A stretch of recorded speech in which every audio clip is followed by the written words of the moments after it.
പ്രതിപക്ഷ നേതാവ് ഒരു ഉത്തരം പറയേണ്ടതായിട്ടുള്ളത് ഇന്നലെ ഞാൻ പറഞ്ഞിരുന്നു. അതായത് യുവമോർച്ചയുടെ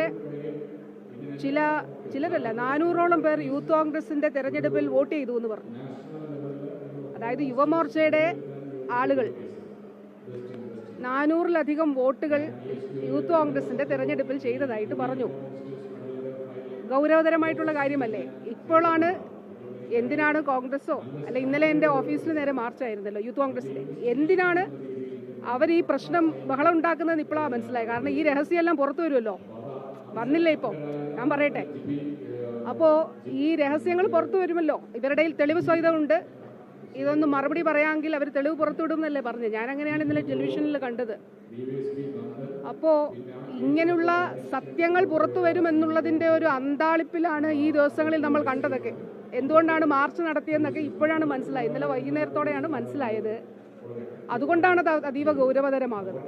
അപ്പോൾ യുവമോർച്ചയിൽ നിന്നാൽ BJPയിൽ നിന്നാൽ ഒരു പ്രശ്നവുമില്ല.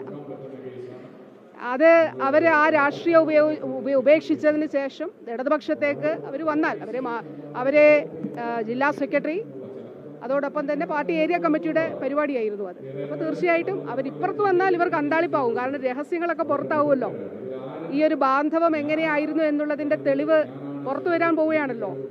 അപ്പോൾ അതാണ് അതിൻ്റെ അടിസ്ഥാനപരമായിട്ടുള്ള കാര്യം. പത്തനംതിട്ട ജില്ലയെ സംബന്ധിച്ചിടത്തോളം നിങ്ങൾക്ക് എല്ലാവർക്കും അറിയാവുന്നതുപോലെ പത്തനംതിട്ട ജില്ല ഇടതുപക്ഷത്തോടൊപ്പം കൂടുതലായിട്ട് ആളുകൾ എത്തിച്ചേരുന്നത് അത് ഇപ്പോൾ തുടങ്ങിയതാണോ? ഇവിടുത്തെ പ്രവീണൊക്കെ ഉൾപ്പെടെ അറിയാലോ.